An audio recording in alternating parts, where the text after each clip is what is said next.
Par décision de renvoi du 15 juillet 2025 de l'auditeur général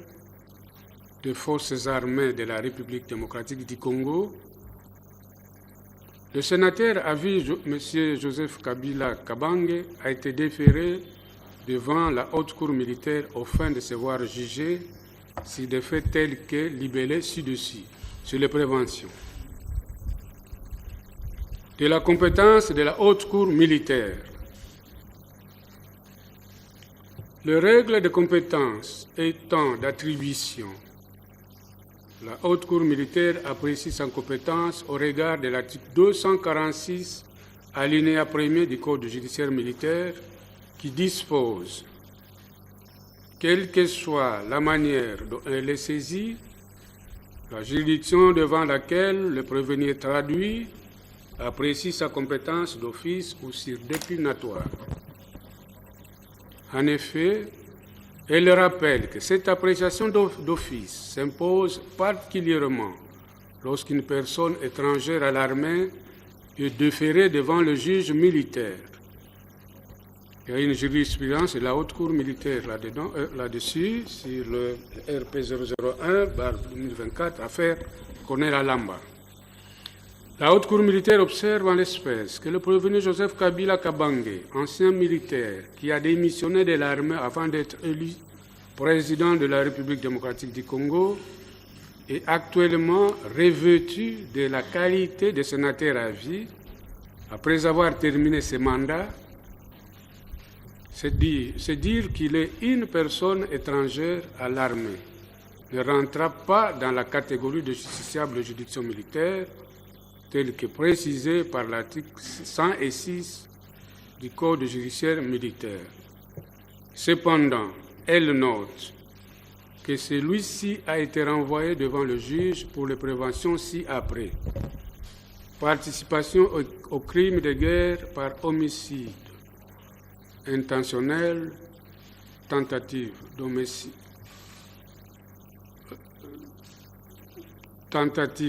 intentionnel, occupation à force ouverte, déportation, viol, torture, apologie d'actes d'atteinte aux intérêts fondamentaux de la nation, des actes de terrorisme et des crimes contre la paix et la sécurité de l'humanité.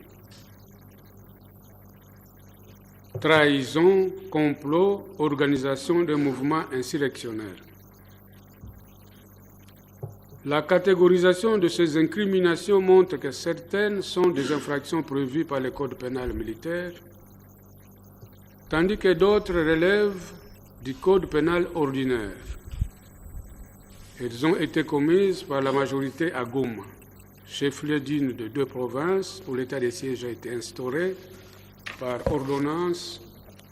numéro 21/015 du 3 mai 2021, portant proclamation de l'état de siège sur une partie du territoire de la République démocratique du Congo. En outre, le libellé de dite prévention mentionne que le prévenu est notamment poursuivi pour participation comme auteur au crime de guerre commis par les membres de la coalition AFC, Alliance Fleuve Congo, M23. Un mouvement insurrectionnel appuyé par les militaires des forces de défense du Rwanda et les mercenaires de tous bords. Au regard de tous ces éléments, la haute cour militaire fondera sa compétence matérielle sur les articles 1er de l'ordonnance numéro 22/024 du 18 mars 2022, modifiant et complétant l'ordonnance numéro 21/016 du 3 mai 2021 portant mesure d'application de l'état de siège sur une partie du territoire de la République démocratique du Congo. De l'article 112.6 et l'article 120 de la loi numéro 023/2002 du 18 novembre 2002 portant Code judiciaire militaire. En effet, l'article 1er de l'ordonnance numéro 2022/024 du 18 mars 2022 dispose l'article 6 de l'ordonnance numéro 21/016 du 3 mai 2021 portant mesure d'application de l'état de siège sur une partie du territoire de la République démocratique du Congo est modifié et complété comme suite. Article 6. Pendant toute la durée de l'état de siège, la compétence répressive de juridiction civile est dévolue aux juridictions militaires pour les infractions ci-après: meurtre, assassinat, enlèvement d'une personne, arrestation et détention arbitraire, vol commis à l'aide de l'effraction, escale aux fausses clés dans une maison habitée ou ses dépendances, vol à main armée, association de malfaiteurs, évasion des détenus, atteinte à la sûreté de l'État, torture, extorsion, viol. Tandis que les articles 112.6 et 120.b de la loi numéro 023/2002 du 18 novembre 2002 portant Code judiciaire militaire déterminent les compétences matérielles et personnelles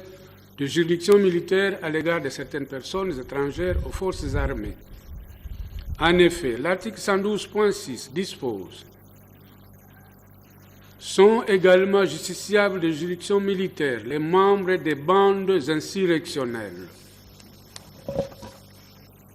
Et l'article 120, à son point B, dispose que sont justiciables de la haute cour militaire les personnes justiciables par état de la Cour suprême de justice, entendue la Cour de cassation, pour des faits relevant de la compétence de juridiction militaire. Dans le cas d'espèce, le prévenu Joseph Kabila Kabange, sénateur à vie, répondra des différents faits lui reprochés devant la haute cour militaire en vertu non seulement de l'article 120 susmentionné, mais aussi de l'article 1er de l'ordonnance numéro 22/024 du 18 novembre 2022 ci-dessus. En effet, les atteintes à la sûreté intérieure de l'État mises à sa charge, notamment les complots et la trahison, sont reprises parmi les infractions relevant de juridiction militaire lorsqu'elles sont commises par une personne étrangère aux forces armées sous état de siège. Quant aux autres faits infractionnels, à savoir les crimes de guerre et l'apologie d'actes d'atteinte aux intérêts fondamentaux de la nation, des actes de terrorisme et des crimes contre la paix et la sécurité de l'humanité, dans la mesure où il est considéré comme organisateur de la bande insurrectionnelle appelée Alliance Fleuve Congo M23, la haute cour militaire considère qu'il fait partie de cette bande armée dont les membres sont justiciables de juridiction militaire en vertu de l'article 112.6 du Code judiciaire militaire. Cet argumentaire vaut aussi pour les mêmes faits commis dans la province du Sud Kivu, d'où elle statuera aussi sur sa responsabilité pénale comme auteur ou complice selon les cas quant à ces faits. Et ce qui précède, la haute cour militaire se déclarera compétente de connaître des faits mis à charge du dit prévenu. De la saisine de la haute cour militaire. L'article 214 du Code judiciaire militaire énonce que les juridictions militaires sont saisies par voie de traduction directe ou de décision de renvoi émanant de l'auditeur militaire près la juridiction compétente. Elles sont également saisies par voie de comparution volontaire du prévenu, suivant les conditions prévues par le présent Code. L'article 215 du même Code d'ajouter l'officier du ministère public militaire est chargé de poursuivre les prévenus traduits directement ou renvoyés devant la juridiction militaire. Il leur notifie immédiatement la décision de traduction directe ou de renvoi. En l'espèce, cette saisine est conforme à l'article 214 précité, car c'est suivant la décision de renvoi émanant de l'auditeur général après la haute cour militaire que le prévenu Joseph Kabila Kabange a été déféré devant celle-ci pour y être poursuivi pour des faits libellés si haut en prévention. Il y a donc lieu de déclarer la saisine régulière puisque c'est conforme à la loi de la procédure suivie dans la cause. Devant l'absence du prévenu Joseph Kabila Kabange à l'audience introductive du 25 juillet 2025, le ministère public a requis qu'il soit procédé à la procédure par défaut dans la cause.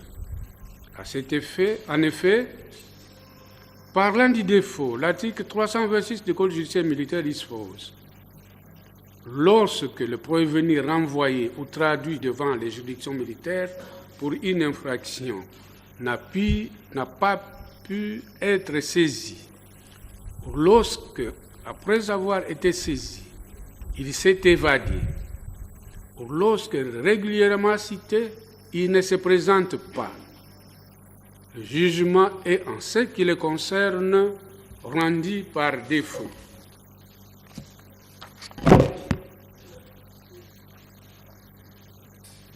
Les rapports et les procès-verbaux, les dépositions de témoins et les autres pièces de l'instruction sont lues à l'audience. Le jugement est rendu dans la forme ordinaire. Dans les cas d'espèce, la Haute Cour militaire note que la citation invitant à comparaître à l'audience introductive a été établie le 18 juillet 2025 et l'huissier ne l'ayant pas trouvé chez lui, en sa résidence 6 avenue Ouganda numéro 5, quartier Gelem, dans la commune de la Gombe, a notifié celle-ci à l'auditoire général près la Haute Cour militaire, conformément à l'article 324, alinéa 3 du Code judiciaire militaire. Elle constate que le prévenu Joseph Kabila Kabange ne s'est pas présenté à ces audiences, bien que régulièrement cité, sur quoi il lui a été appliqué la procédure par défaut conformément aux dispositions légales cis évoquées. Du droit applicable. Contrairement au ministère public qui poursuit le prévenu Joseph Kabila Kabange sur pied des incriminations prévues par les droits positifs congolais, précisément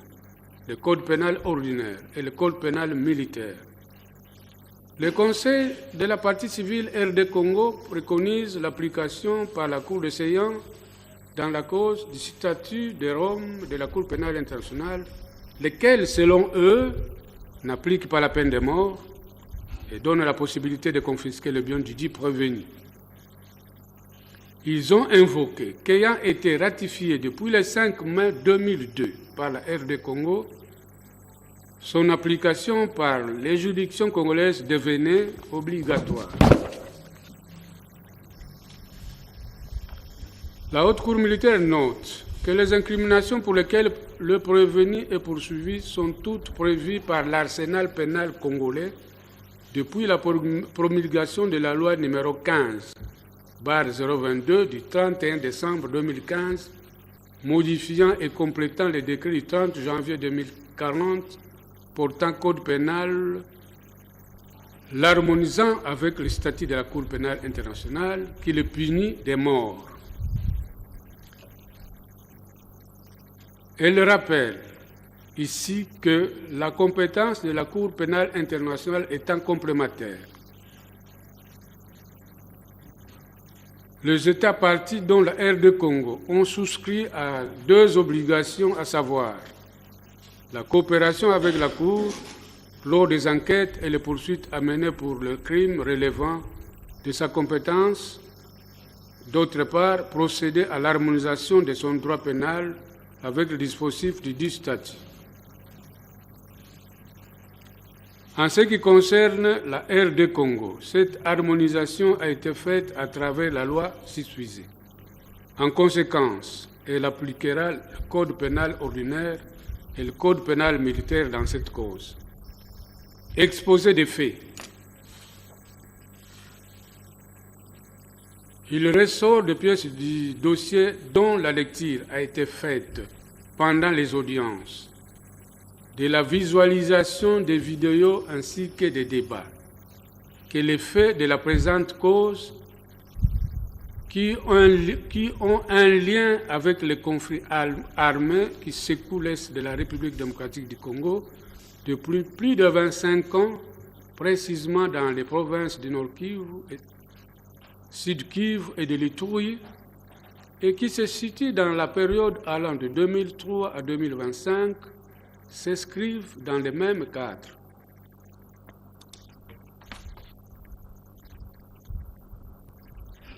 Ces conflits armés, dont les auteurs sont les membres de groupes nationaux et étrangers, ont causé des massacres, pillages, destruction des infrastructures, violences sexuelles et déplacements des populations. En effet, plusieurs ONG internationales, comme dont OCHA, estiment que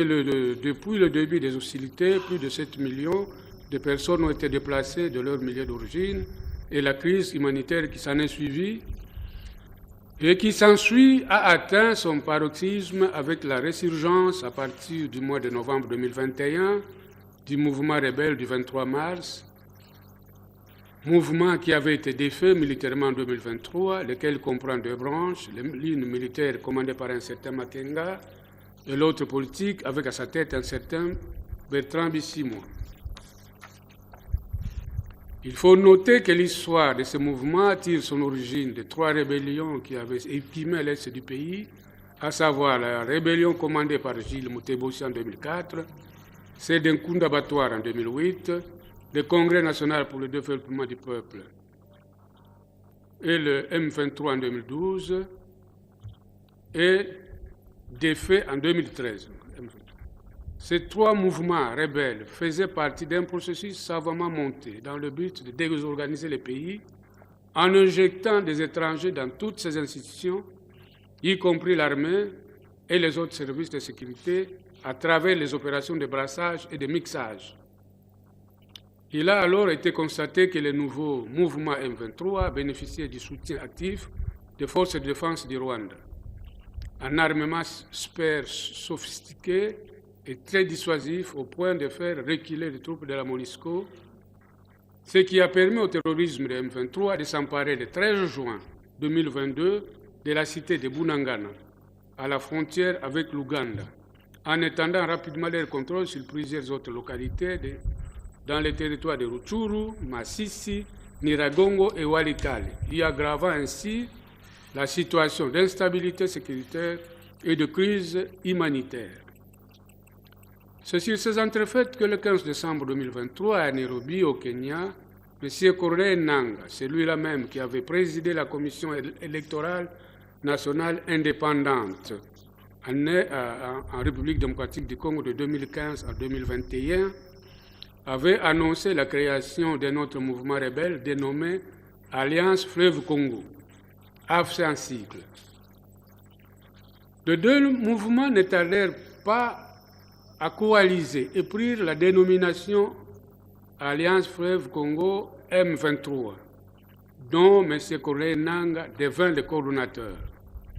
C'est ainsi que, bénéficiant toujours du soutien traditionnel de l'armée rwandaise, la coalition AFC M23 avait multiplié ses attaques au point d'investir la ville de Goma, chef-lieu de la province de Kivu, le 27 janvier 2025, et celle de Bukavu, chef-lieu de la province de Sud Kivu, le 11 février 2025, délogeant les forces loyalistes et les volontaires de la patrie qui les défendaient. Inutile de dire que la prise de ces deux villes fit un déchaînement d'horreur, de cruauté, de destruction, de violence et de massacres de la population civile. Le 23 février 2025, alors que le voix s'élevait de partout pour condamner les actes cruels décrits dans l'acte d'accusation perpétré par les combattants de la dite coalition dans les villes et territoires passés sous leur contrôle, le prévenu Joseph Kabila Kabange avait choisi ce moment pour accorder en République sud-africaine au journal Sunday Times une interview au cours de laquelle il a soutenu que le mouvement du 23 mars représente les aspirations du peuple congolais et que c'est à tort que le gouvernement de la République démocratique du Congo le présente comme un groupe anarchique, une marionnette d'un État sans revendication légitime. Toujours alors qu'il séjournait à l'étranger, il avait accordé une autre interview filmée au cours de laquelle il exprima sa volonté de rentrer au pays le 18 avril 2025 par sa partie orientale, plus précisément par Goma, pendant que cette partie du territoire national se trouvait sous occupation de l'armée rwandaise à travers la coalition Alliance Fleuve Congo M23.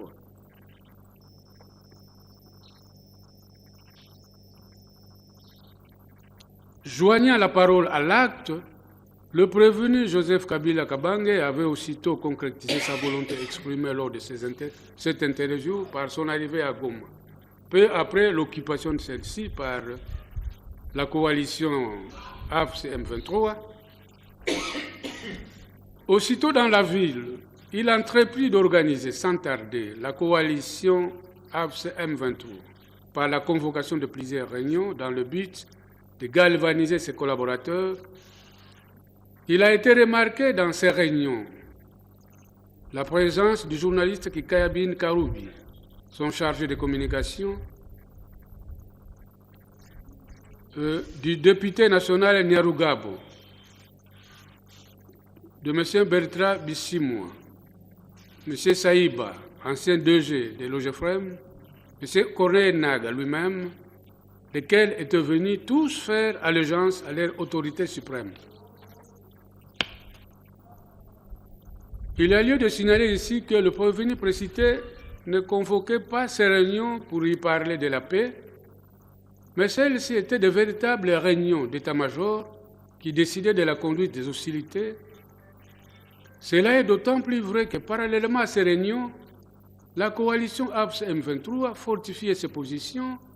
multipliait les attaques et les exactions contre la population civile.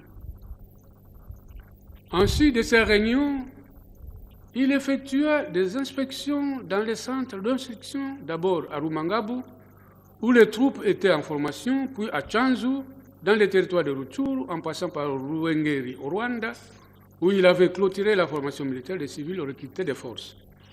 À Bukavu, dans la province du Sud Kivu, le prévenu précité avait également mené les mêmes activités. C'est alors que tout le pays avait réalisé que ce qui se murmurait à l'oreille sur le prévenu Joseph Kabila Kabange était bel et bien une réalité. En effet, celui-ci avait toujours été, bien qu'étant président de la République démocratique du Congo, le chef incontesté de tous les mouvements rebelles qu'a connu le pays depuis la rébellion de Moutebouchi, en passant par celle du Kundabatoire, du M23, défait en 2013, jusqu'à l'actuelle coalition AFC-M23, dont il est le pourvoyeur en argent provenant de l'immense fortune amassée pendant les 18 ans aux fonctions de président de la République démocratique du Congo. À ce propos d'ailleurs, M. Eric Nkuba, cofondateur de l'Alliance Fleuve Congo, en réponse aux questions lui posées lors de son interrogatoire à l'état-major de renseignement, en date du 5 janvier 2024, avait alerté le pays sur la responsabilité réelle du prévenu Joseph Kabila Kabange dans les conflits armés qui déchiraient le territoire national dans sa partie orientale, en déclarant avoir, le 15 mai 2023, à Kampala, entendu celui-ci confier à M. Corneille Nanga au cours d'un entretien téléphonique que le Rwanda avait un plan visant l'assassinat de son Excellence M. Félix Antoine Tshisekedi Tshilombo, président de la République démocratique du Congo. Cependant, le prévenu avait conseillé au Rwanda de ne pas exécuter ce plan, qui allait faire de la victime un héros national, mais de le chasser plutôt du pouvoir par un coup d'État. Il a été constaté que toutes les vidéos projetées révélaient aussi bien son soutien inconditionnel à la coalition AFC-M23 que l'allégeance de ses collaborateurs envers lui. Il est donc clair que le prévenu Joseph Kabila Kabange entretenait et entretient des intelligences avec le Rwanda, puissance étrangère hostile à la RD Congo, et qu'ensemble avec Corneille Nanga ainsi que d'autres membres de la coalition AFC-M23, Il envisageait de renverser par les armes le régime constitutionnel en place. Des vidéos,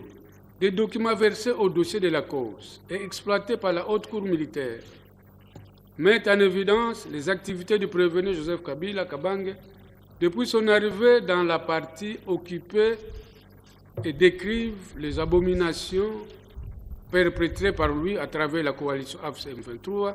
avec le soutien du Rwanda dans les espaces de la province du Nord Kivu et ceux de la province du Sud Kivu occupés. Il s'agit des éléments ci-après, les documents de la commission mixte SADC et AC, le rapport du mécanisme conjoint de vérification, les rapports sur les violations et atteintes aux droits de l'homme du Bureau conjoint des Nations Unies aux droits de l'homme, les documents éveillés de la conscience de la population, les vidéos contenant l'interview du prévenu au Sunday Time en Afrique du Sud, la vidéo contenant les déclarations de M. Kikaya Bin Karoubi, attaché de presse du prévenu Joseph Kabila Kabange, la vidéo contenant les déclarations faites par le ministre Mohindo Zangi, les vidéos de réunions tenues par le prévenu Joseph Kabila Kabange aussitôt à son arrivée à Goma. La vidéo contenant des images de réunions tenues par le prévenu Joseph Kabila Kabange aussitôt à son arrivée à Goma.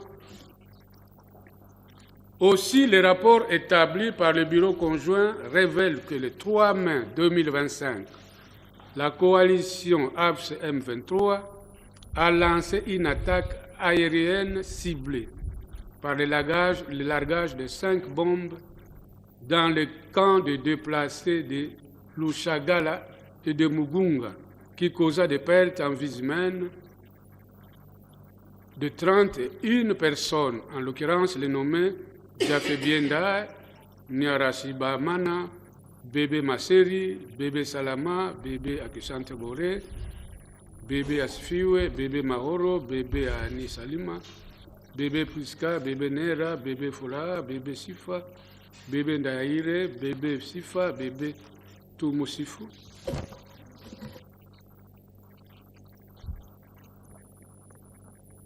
Bébé Bissimwa, Monsieur Rungu, Monsieur Jonas Luneo, Mérite Namaji. La même attaque a provoqué des blessures graves sur 21 autres personnes civiles, dont les noms Adeline Tougoube, Noël Ndole, Jojo, Samuel Moïse, Ope Mobuya, Mateo Musala, Jean-Marc Murangania Mapenzi,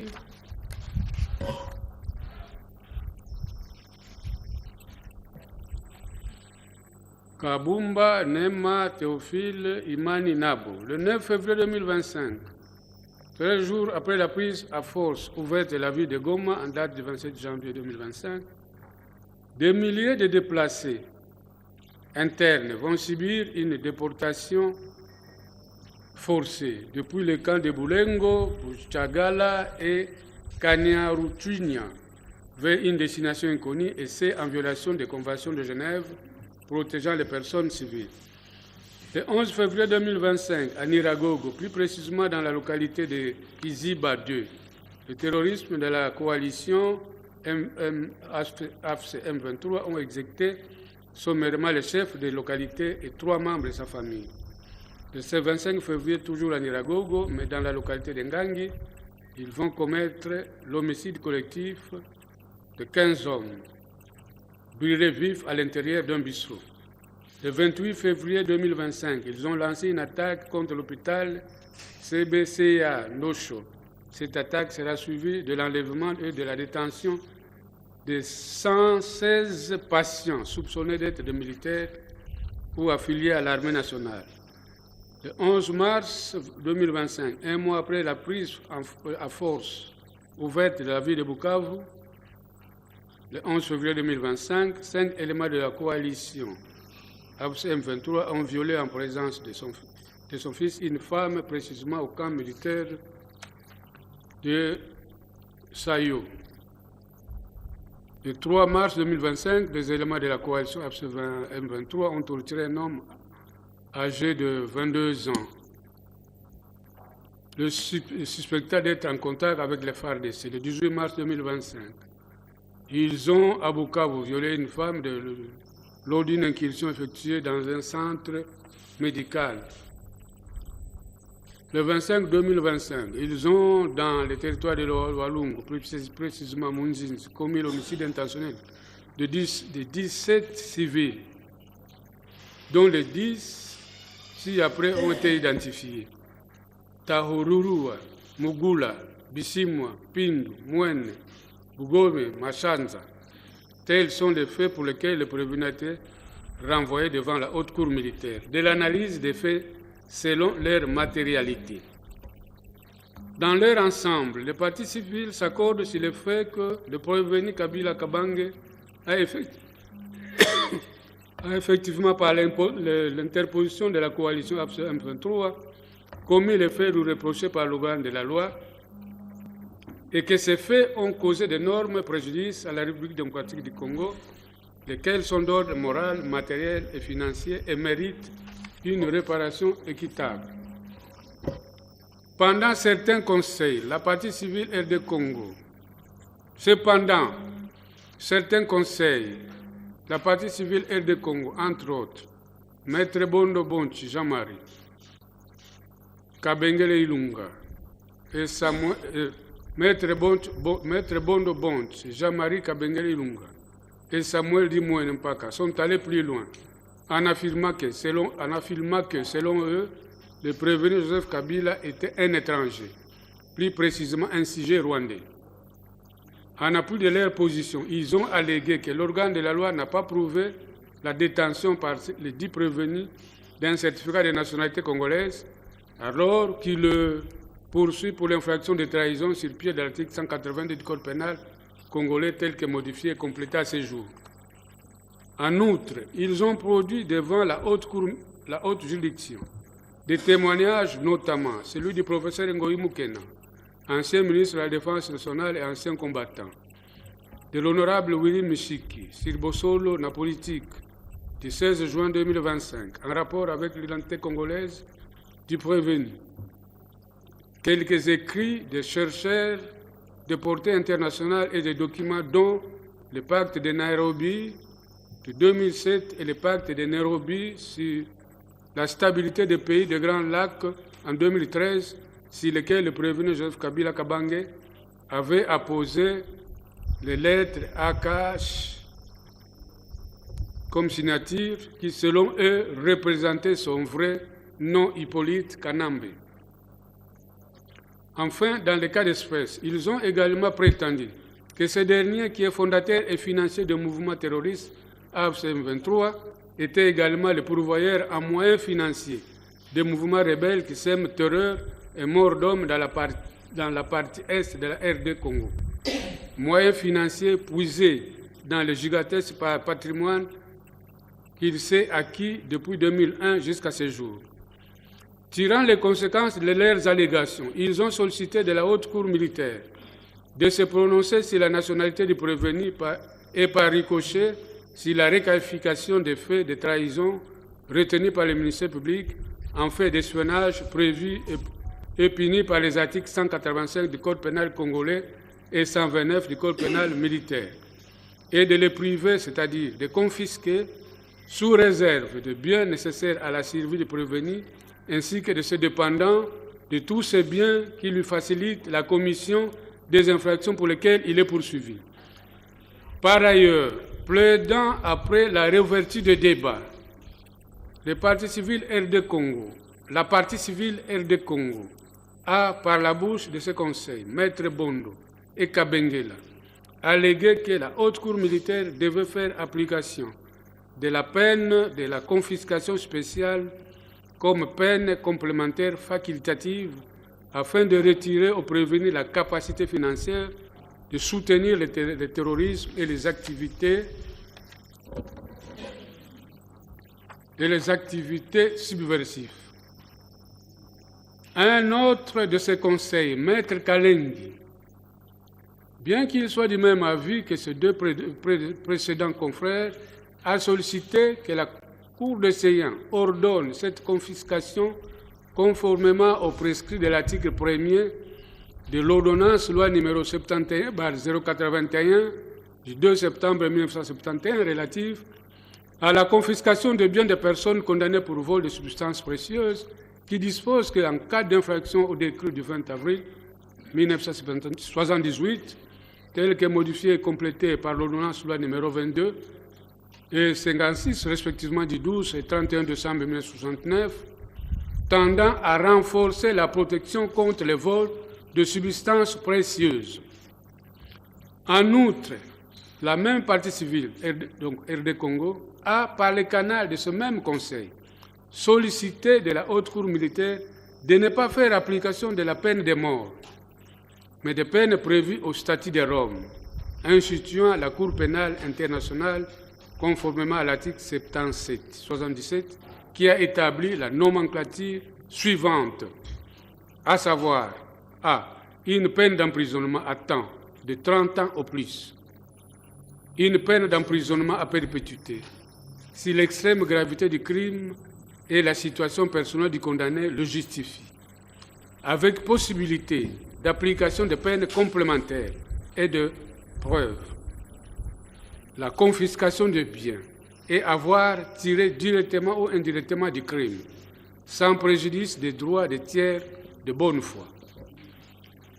Pour le compte de l'ONG, de l'Organisation non gouvernementale de défense des victimes de crimes sans frontières, et l'ASBEL, l'action d'accompagnement de veuves, orphelins, victimes de guerre, Maître Kassongo leur conseil s'agissant de la matérialité des faits incriminés s'est borné à déclarer que le prévenu était auteur et responsable des préjudices causés par les crimes lui reprochés. Pour l'organe de la loi, tous les faits reprochés aux prévenus précités sont établis. La Haute Cour militaire devra donc les condamner quant à ceux et confirmer la mise sous séquestre de ces biens, conformément à l'article 130 du Code pénal militaire. Pour étayer sa position, il a produit devant la dite juridiction, à titre de preuve, des vidéos, des interviews qui révèlent sans embâche l'implication du dit prévenu dans la guerre de l'Est du pays, en tant que chef de la coalition AFC-M23, dont les membres s'illustrent par des actes de terrorisme qui mettent à feu et à sang cette partie du pays, ainsi que le décrivent les rapports qui font état des atrocités commises par la dite coalition. En outre, contrairement aux allégations de la partie civile RD Congo, il a soutenu que le dit prévenu avait assumé sous le nom de Joseph Kabila Kabange de hautes fonctions au sein des FARDC, à l'époque, des FARDC, donc aux Forces armées de la République démocratique du Congo, à l'époque où il était militaire, avait été candidat président de la République du Congo, fonction suprême occupée par lui pendant 18 ans, et s'est vu octroyer le statut de sénateur à vie, ce qui sous-entend qu'il est congolais, étant donné que toutes ces fonctions ne peuvent être exercées que par un individu de la nationalité du pays.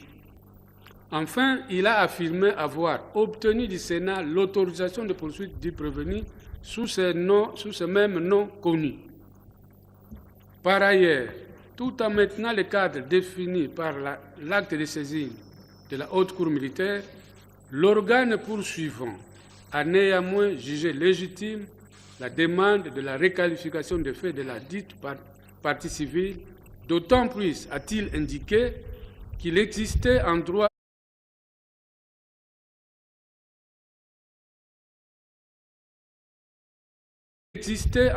un principe selon lequel la juridiction était saisie des faits et non de leur qualification. S'agissant de la mise sous séquestre de biens du prévenu ordonnée par le magistrat instructeur de la cause sur pied de l'article 130 du Code pénal militaire, l'organe de la loi a sollicité de la juridiction d'essayant de la confirmer. En dépit des allégations des parties civiles évoquées si haut faites après réouverture des débats, l'organe de la loi a maintenu sa position. Pour sa part, la Haute Cour militaire, appréciant les positions de deux parties au procès, c'est-à-dire l'organe poursuivant et les parties civiles dans leur ensemble, constate que celles-ci sont unanimes sur l'implication, c'est-à-dire sur la responsabilité pénale du prévenu Joseph Kabila Kabange en tant que chef de la coalition Alliance Fleuve Congo M23 pour les faits commis par celle-ci. Cependant, elle diverge sur l'interprétation des faits par rapport à la nationalité du prévenu, laquelle influe sur la requalification éventuelle des faits de trahison en espionnage. En effet, pour certains conseils de la partie civile RD Congo, le prévenu étant un étranger, la Haute Cour militaire a le devoir de requalifier les faits comme il entend, contrairement au ministère public, lequel entend maintenir son cadre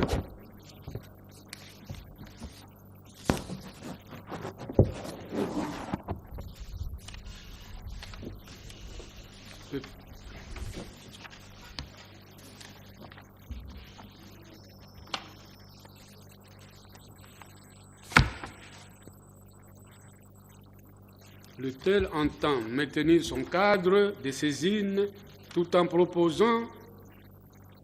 aux tenants de la requalification pour extranéité du prévenu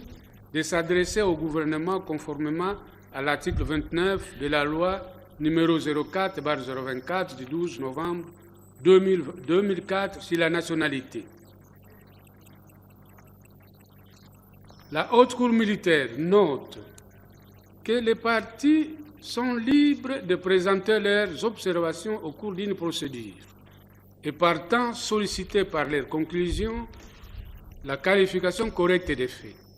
Elle rappelle que le juge est saisi in rem et in personam. En d'autres termes, le tribunal ne peut juger que les seules personnes régulièrement citées ou sommées ou mises en accusation et pour répondre de seuls faits qui leur sont expressément imputés par l'acte qui saisit la juridiction pénale. Là, il y a une jurisprudence qu'il faut lire, peut-être Antoine Rubens, vous trouverez ça à la page 106. Elle admet qu'il appartient donc au juge de donner au fait leur qualification. Cependant, contrairement à la procédure pénale ordinaire, l'article 256 du Code judiciaire militaire, qui traite de la requalification ou de disqualification des faits au cours d'une instance, ne reconnaît ce pouvoir qu'au seul président de la juridiction. Selon cette disposition, le président peut poser d'autres questions subsidiaires. S'il résulte des débats que le fait principal peut être considéré soit comme un fait puni d'une autre peine, soit d'une infraction de droit commun. De ce qui précède, la Haute Cour militaire ne fera pas droit à la démarche de la partie civile RD Congo et ne pourra statuer que sur les faits et la personne telle que reprise dans la décision de renvoi qu'il a saisie. Quant à la confiscation de biens du dit prévenu sollicité par la partie civile RD Congo, la Haute Cour militaire rappelle de prime abord que la confiscation spéciale est définie comme étant la mainmise de l'État décidée par une juridiction pénale de jugement sur un ou des biens appartenant à une personne condamnée. Là, vous pouvez lire la doctrine de Jean-Pierre Fouffet qui a écrit. Elle est réglementée par l'article 14 du Code pénal congolais et s'applique uniquement aux choses formant l'objet de l'infraction et à celles qui ont servi ou qui ont été destinées à commettre quand la propriété en appartient au condamné, aux choses qui ont été produites par l'infraction. La confiscation spéciale est obligatoire lorsque le législateur impose au juge le devoir de la prononcer, facultative lorsque celui-ci laisse à celui-ci la possibilité de la prononcer ou pas. La même doctrine, Joffé, page 518, mais vous pouvez aussi lire le professeur Nyabirungu dans son traité de droit pénal congolais, à la page 389. Cependant, dans les cas d'espèce, la juridiction de CEIAC constate qu'en dépit des allégations de la partie civile et du Congo et des autres parties civiles d'ailleurs, le prévenu est poursuivi pour des infractions qui ne prévoient pas la peine complémentaire de confiscation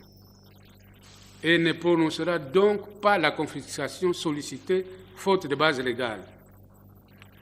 En ce qui concerne la confirmation de la mise sous séquestre de biens du prévenu Joseph Kabila Kabange, sollicité par l'organe poursuivant, la Haute Cour militaire note en effet que, se conformant à l'article 130 du Code pénal militaire, le magistrat instructeur, à l'occasion de l'instruction du dossier judiciaire RMP numéro 0952-LB-25, ouvert à charge de l'inculpé Joseph Kabila Kabange, a mis sous séquestre certains biens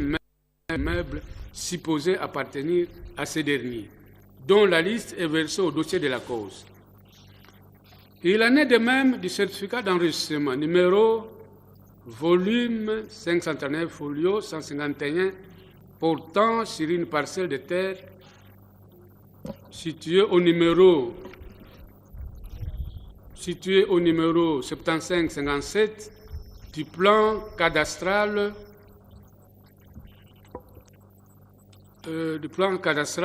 dans la ville de Kinshasa, commune de Gombe, d'une superficie de 40 arts, 12 arts, 69 centiards. D'après cette disposition, si les faits reprochés au prévenu constituent les infractions, c'est l'article 130, constituent les infractions de trahison, de désertion à l'étranger, de détournement des deniers publics ou des effets appartenant à l'État, ou s'il s'agit d'une insoumission ou d'une désertion pour lesquelles les inculpés ne comparaissent pas devant l'officier du ministère public, le magistrat chargé de l'instruction de l'affaire est tenu de mettre sous séquestre l'ensemble des biens de l'inculpé. Cependant, dans les cas sous examen, la Haute Cour militaire relève que l'organe de la loi poursuit les prévenus précités sur pied de l'article 182.1 du Code pénal ordinaire et non sur pied de l'article 128 du Code pénal militaire. Ce qui ne justifie donc pas l'application de l'article 130 du Code pénal militaire relative à la mesure de séquestre des biens du dit prévenu prise par les magistrats instructeurs dans les cas d'espèce. En conséquence, la Haute Cour militaire ne confirma pas la mise sous séquestre des biens du dit prévenu, tel que sollicité par le ministère public. En définitive, la Haute Cour militaire note que tous les éléments de preuve analysés ci haut établissent la matérialité de tous les faits déférés. Discussion en droit. Confrontés au droit, les faits ci-dessus articulés sont constitutifs des infractions ci-après. Crime de guerre prévu et puni par l'article 223 du Code pénal congolais, tel que modifié et complété par la loi numéro 015/22 du 31 décembre 2015. Apologie des actes d'atteinte aux intérêts fondamentaux de la nation, des actes de terrorisme et de crimes contre la paix et la sécurité de l'humanité prévus et punis par l'article 206 du Code pénal militaire. Trahison prévue et punie par l'article 182.1 du Code pénal ordinaire, tel que modifié et complété à ce jour. Complot prévu et puni par les articles 196 et 213 du Code pénal congolais et tel que modifié et complété à ce jour. Et participation à un mouvement insurrectionnel prévu et puni par les articles 136 et 139 du Code pénal militaire. Analysons chacune de ces infractions l'une après l'autre.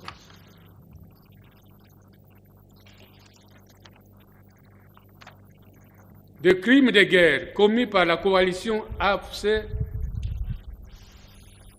M23. La Haute Cour militaire relève avant tout que par sa décision de renvoi du 15 juillet 2025, l'officier du ministère public n'a pas saisi cette juridiction pour juger les auteurs de crimes de guerre commis par la coalition AFC M23. En effet, il a déféré devant la Haute Cour militaire le prévenu Joseph Kabila Kabange, au fin d'y être jugé pour n'avoir pas pris les mesures nécessaires et raisonnables pour empêcher ou réprimer l'exécution de divers crimes de guerre commis par la dite coalition ou en référer aux autorités compétentes aux fins d'enquête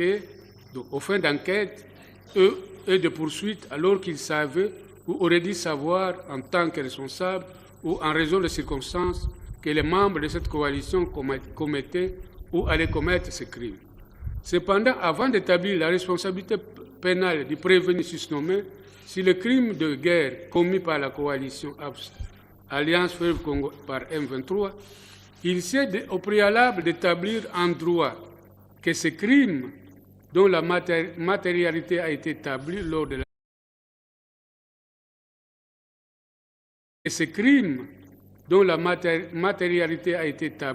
l'analyse des faits sont également établis en droit et c'est en application de l'article 223 du Code pénal congolais tel que modifié et complété par la loi numéro 015/22 du 31 décembre 2015. Il s'agit de crimes de guerre par homicide intentionnel au meurtre, viol, déportation, torture, attaque contre les biens protégés. Mais avant tout, il convient de définir ce que l'on entend par crime de guerre. En effet, en vertu de l'article 223 du Code pénal congolais, tel que modifié et complété par la loi numéro 015/22 du 31 décembre 2015, on entend par crime de guerre les infractions graves aux conventions de Genève du 12 août 1949, à savoir l'un quelconque des actes ci-après, lorsqu'ils visent des personnes ou des biens protégés par des dispositions des conventions de Genève. L'homicide intentionnel, la torture ou le traitement inhumain, cruel ou dégradant, y compris les expériences biologiques, le fait de causer intentionnellement de grandes souffrances ou de porter gravement atteinte à l'intégrité physique, mentale ou à la santé, la destruction ou l'appropriation des biens non justifiés par des nécessités militaires et exécutés sur une grande échelle de façon illicite et arbitraire, le fait de contraindre un prisonnier de guerre ou une personne protégée à servir dans les forces d'une puissance ennemie, le fait de priver intentionnellement un prisonnier de guerre ou toute autre personne protégée de son droit d'être jugée régulièrement et impartialement, la déportation, le transfert illégal ou la détention illégale, la prise d'otages, les autres violations graves des lois ou coutumes applicables aux conflits armés internationaux dans le cadre établi de droit international, à savoir l'un quelconque des actes ci-après, le fait de diriger intentionnellement les attaques contre la population civile en tant que telle ou contre des civils qui ne participent pas directement aux hostilités, le fait de diriger intentionnellement les attaques contre les biens de caractère civil, c'est-à-dire des biens qui ne sont pas des objectifs militaires, le fait de diriger intentionnellement les attaques contre le personnel, les installations, le matériel, les unités ou les véhicules employés dans le cadre d'une mission d'aide humanitaire ou de maintien de la paix, conformément à la Charte des Nations Unies ou à celle de l'Union africaine, pour autant qu'ils aient droit à la protection que le droit international des conflits armés garantit aux civils et aux biens de caractère civil.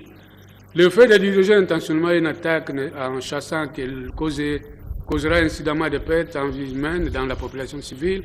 de blessures aux personnes civiles, des dommages aux biens de caractère civil ou dommages étendus, durables et graves à l'environnement naturel qui seraient manifestement excessifs par rapport à l'ensemble de l'avantage militaire concret direct attendu.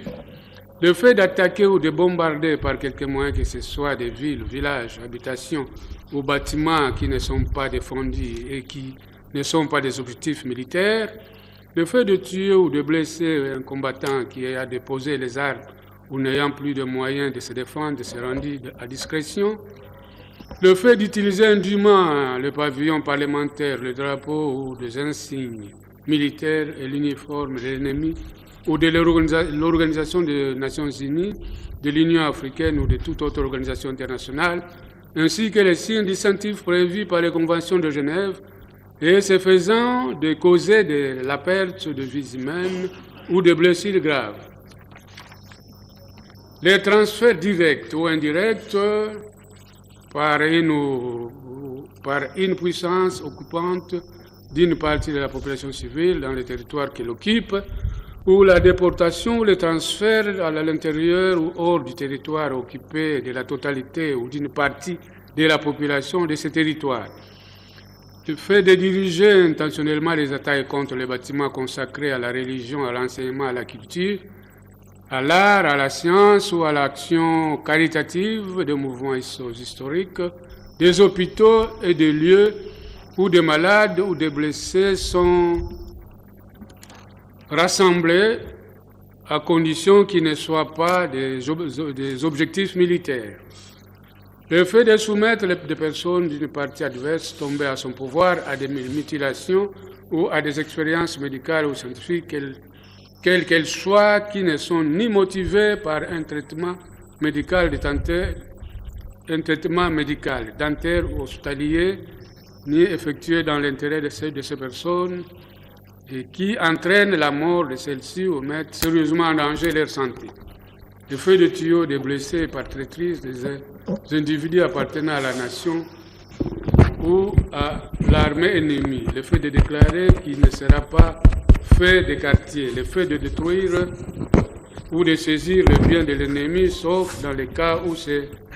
destructions ou saisies seraient impérieusement commandées par les nécessités de la guerre, le fait de déclarer éteint, suspendu ou non recevable en justice les droits et actions des nationaux de la partie adverse, le fait pour un belligérant de contraindre les nationaux de la partie adverse à prendre le viol, l'esclavage sexuel, la prostitution forcée, le fait d'affamer délibérément des civils comme méthode de guerre, le fait de procéder à la conscription, à l'enrôlement en cas de conflit armé ne présentant pas un caractère international, les violations graves de l'article 3 commun aux 4 conventions de Genève du 12 août de 1949, les atteintes à la vie et à l'intégrité corporelle, notamment les meurtres sous toutes ses formes, les condamnations prononcées et les exécutions effectuées sans un jugement préalable, les autres, le fait de diriger intentionnellement des attaques contre la population civile en tant que telle ou contre les personnes civiles qui ne participent pas directement aux hostilités, le fait de diriger intentionnellement des attaques contre le personnel, les installations, les matériels, les unités, les véhicules employés dans le cadre d'une mission d'aide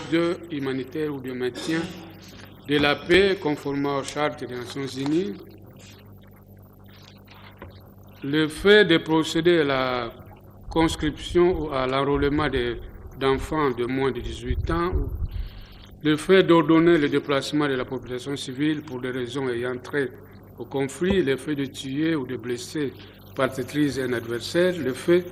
de détruire, de saisir des biens de l'ennemi, sauf dans le cas où ces destructions sont saisies, où ces destructions ou saisies sont impérieusement commandées par les nécessités de la guerre. Les dispositions du point 3 de l'alinéa 1er du présent article s'appliquent aux conflits armés présentant un caractère international et ne s'appliquent donc pas aux situations de troubles et tensions internes telles que les émeutes, les actes isolés, les sporadiques, de violence ou les actes de nature similaire. Les dispositions du point 4 ci-dessus du présent code s'appliquent aux conflits armés ne présentant pas un caractère international et ne s'appliquent pas aux situations de troubles et tensions internes telles que les émeutes, actes isolés, sporadiques, de violence, des actes de nature similaire. Elles s'appliquent en revanche aux conflits armés qui opposent de manière prolongée sur le territoire d'un État les autorités de gouvernement de cet État à des groupes armés organisés ou qui opposent des groupes armés organisés entre eux. Le crime de guerre est puni de mort. La Haute Cour militaire rappelle de prime abord que les crimes de guerre sont classés par le droit international pénal dans la catégorie de crimes graves, des crimes contre la paix et la sécurité de l'humanité et des crimes internationaux. Ils sont constitués de 3 groupes d'éléments à l'image du corps humain qui sont les éléments contextuels du crime représentant la tête, les éléments spécifiques du crime représentant les troncs, les éléments de la forme de responsabilité qui représentent les membres, les éléments contextuels du crime qui représentent la tête. S'agissant de l'élément contextuel, il permet de distinguer d'une part les crimes internationaux des crimes ou infractions de droit commun et d'autre part de distinguer les crimes internationaux entre eux. C'est grâce à l'élément contextuel qu'on peut distinguer les crimes de guerre du crime contre l'humanité ou les crimes de guerre du crime de génocide. Il s'agit donc de déterminer les circonstances dans lesquelles ou à l'occasion desquelles les faits incriminés ont été commis. Le contexte général qui permet de déterminer un crime de guerre est l'existence d'un conflit armé. Autrement dit, le fait infractionnel doit avoir été commis à l'occasion ou dans le contexte d'un conflit armé. Il faut donc qu'il y ait un lien entre l'acte criminel et le conflit armé. Ainsi, pour que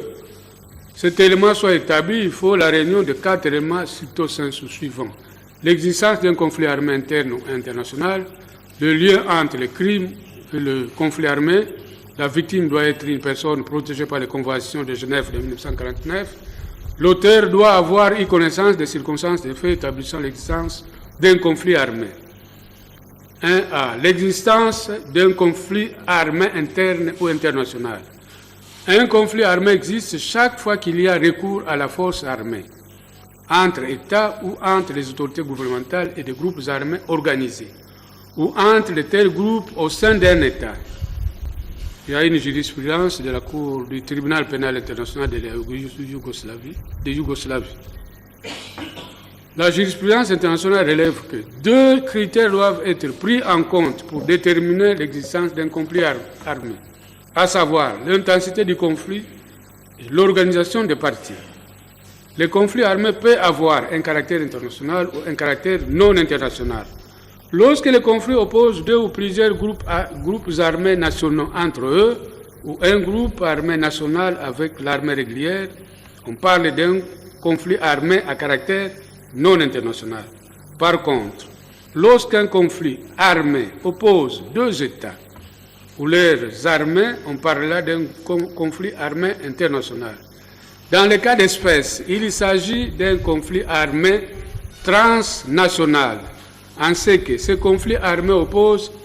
les forces armées de la République démocratique du Congo à un groupe armé national, à savoir la coalition Alliance Fleuve Congo M23,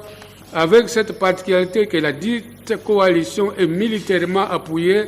par l'armée d'un autre pays, en l'occurrence les forces de défense du Rwanda.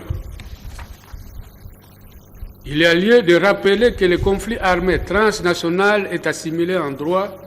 au conflit armé international.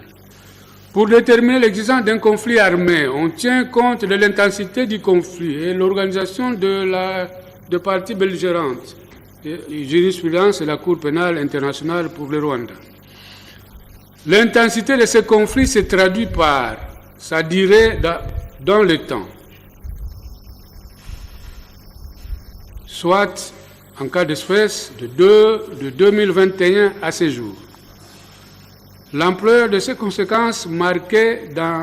par l'occupation par les rebelles de larges pans de territoire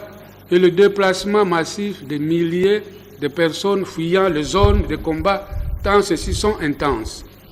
Les dégâts matériels et les pertes en vies humaines occasionnées par ces conflits. Quant à l'organisation des parties au conflit, il y a lieu de rappeler ici que le gouvernement congolais, bien qu'ayant engagé beaucoup de moyens tant humains que logistiques dans ces conflits, ne parvient pas à écraser cette rébellion à cause de l'appui des puissances étrangères qui ont doté celle-ci de moyens matériels très sophistiqués. 2A, le lien entre les crimes et les conflits. La Haute Cour militaire relève que tous les crimes reprochés aux éléments de la coalition Alliance Fleuve Congo M23 ont été commis en rapport ou à l'occasion de conflits armés. Il en est ainsi dans le cas d'espèce de morts et blessés résultant de largage, de bombes sur les camps de déplacés, le meurtre de personnes considérées comme Wazalendo, c'est-à-dire ennemis, le meurtre de 17 civils sommairement exécutés dans la localité de Munzinzi, au sud Kivu, des viols, tortures, déplacement de la population. 3A. La victime était une personne protégée. La victime, ou du moins les victimes de crimes, doivent être des personnes entrant dans la catégorie de personnes protégées par le paragraphe 1er de l'article 3 commun du protocole 2 des conventions de Genève, à savoir les populations civiles et les civils, les femmes et les enfants, les populations des territoires occupés, les blessés ou les malades, les personnels sanitaires et religieux, les personnels privés de liberté détenus ou internés, les prisonniers de guerre. Bref, il s'agit de personnes qui ne participent pas au combat ou qui, ayant participé au combat, ne peuvent plus le faire pour avoir été mis hors combat pour raison de blessures, de maladies ou d'immobilisation par l'adversaire. Dans le cas d'espèce, la Haute Cour militaire relève que les victimes de crimes commis par la coalition Alliance Fleuve Congo M23, notamment le largage de bombes dans le camp de déplacés,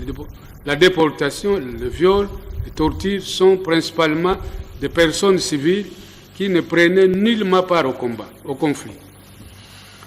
L'auteur avait connaissance de l'existence d'un conflit armé. L'élément intellectuel. Les latinistes appelaient ça la mens rea. Consiste quant à elle à la connaissance par l'auteur de l'existence d'un conflit armé. Dans le cas d'espèce, plus qu'une connaissance de l'existence d'un conflit armé, le dirigeant de la coalition Alliance Fleuve Congo M23 proclame et déclare haut et fort qu'ils sont en guerre et ont engagé les hostilités contre l'armée gouvernementale de la République démocratique du Congo pour renverser par les armes le régime de Kinshasa. C'est du reste cela que, prenant fait et cause pour la rébellion, le prévenu Joseph Kabila Kabange qualifie ces actions comme étant la manifestation ou l'expression des aspirations légitimes du peuple congolais. Propos du reste repris pompeusement par son proche collaborateur Kikaya Bin Karoubi lors d'une interview aux États-Unis. Les éléments spécifiques du crime de guerre commis par la coalition AFC-M23, le crime de guerre stricto sensu. La Haute Cour militaire note qu'il s'agit ici des actes criminels commis par les éléments de cette coalition avec l'appui de l'armée rwandaise, dans le contexte des conflits armés qui opposent la dite coalition à l'armée gouvernementale de la République démocratique du Congo, les forces armées de la République démocratique du Congo. Aux compatriotes Wazalendo, ces actes ou éléments spécifiques sont punis par l'article 223 du Code pénal congolais tel que modifié et complété à ce jour. Ces faits infractionnels sont qualifiés de crimes de guerre parce que commis et liés au contexte de conflits armés. Il s'agit dans les cas d'espèce de l'homicide intentionnel ou le meurtre, le viol, la déportation, la torture, les attaques contre les biens protégés.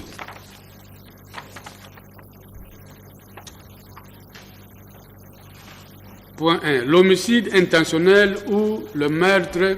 comme crime de guerre prévu et puni par l'article 223.1a du Code pénal congolais tel que modifié et complété à ce jour. L'homicide intentionnel ou meurtre est défini comme étant le fait de donner volontairement la mort à une personne vivante et humaine. La doctrine, le professeur Lukula Bolongo, comme crime de guerre, le meurtre requiert la réunion des éléments matériels et intellectuels ci-après. Les éléments matériels sont de doubles ordres. L'auteur a tué une ou plusieurs personnes.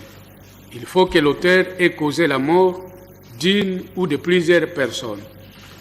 La jurisprudence internationale a jugé que les éléments du meurtre peuvent être considérés comme réunis quand bien même le corps de la victime ait été trouvé ou non. L'essentiel étant que même en se servant de preuves indirectes, on aboutisse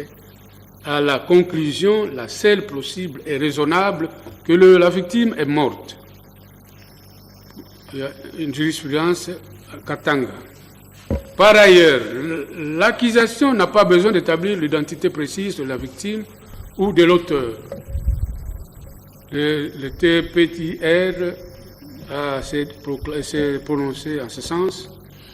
Dans le cas d'espèce, il ressort des rapports de plusieurs organisations de droits de l'homme, telles que Human Rights Watch, le Bureau conjoint des Nations Unies des droits de l'homme, ainsi que le Haut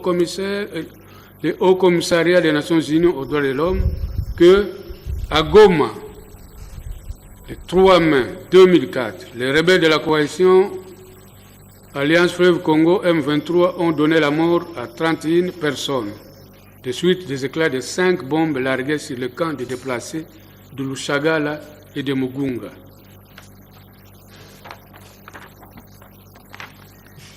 Leurs noms ont été cités si haut.